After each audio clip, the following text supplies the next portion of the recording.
This is a short introduction on how to knit. Knitting can not only be rewarding, but as noted in Martha Stewart Living, knitting relaxes you on a chemical level. There are some basic tools required for knitting, first being knitting needles. These come in a variety of lengths and diameters, and are most often made of bamboo, aluminum, or plastic. Yarn also comes in a variety of thicknesses and fibers, as well as every color of the rainbow. For this tutorial, you will need a pair of size 10 needles and a bulky weight yarn. The first step in knitting is to tie a slip knot. Start by making a loop on your yarn where you want the knot to be. Next, fold the yarn over so it crosses the short end, then pull the knot till it just fits around your finger. The next step is casting on. Poke the right needle up through the first loop on the left needle. Make sure the right needle is behind the left one.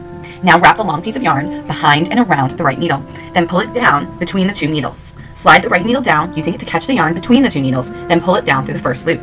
Pull the needles apart slightly. There will be a loop on each of them. Transfer the loop on the right needle to the left needle, then remove the right needle so both stitches are on the left needle. Repeat until you have the desired number of stitches. You are now ready to knit.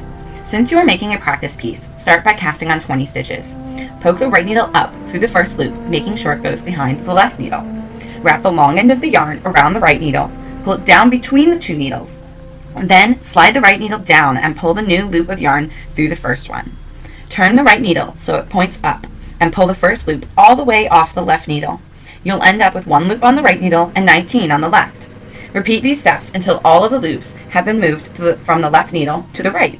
Turn the right needle over to make it the left needle. You're ready to work the next row. This will create a garter stitch.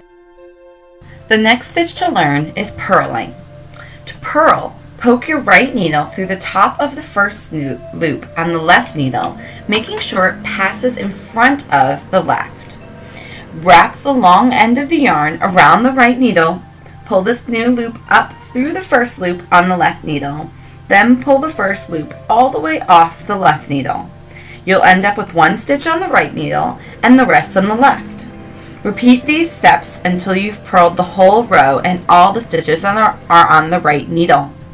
Turn the needle over and make it the left needle.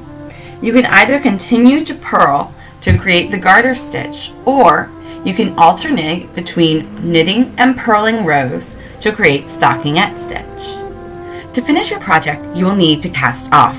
Knit the first 2 stitches as always. Use your left needle to pick up the first loop on the right needle. Pull it up and over the second loop and off the right needle. Let the loop drop off the left needle. You've just cast off your first stitch. There will be 1 loop left on the right needle. Knit another stitch, then lift the first loop on the right needle over the second and all the way off, just as you did before. Repeat these steps until there's just 1 loop left. It will be on the right needle. Cut the yarn so that it is about 6 inches long. Use the needle to pull the yarn end all the way through the last loop, then pull it tight. You've just completed your first project. If you'd like to further explore the world of knitting, there are a variety of resources available to you online. My favorite is knitty.com. This website hosts a variety of patterns and articles about knitting and is updated seasonally.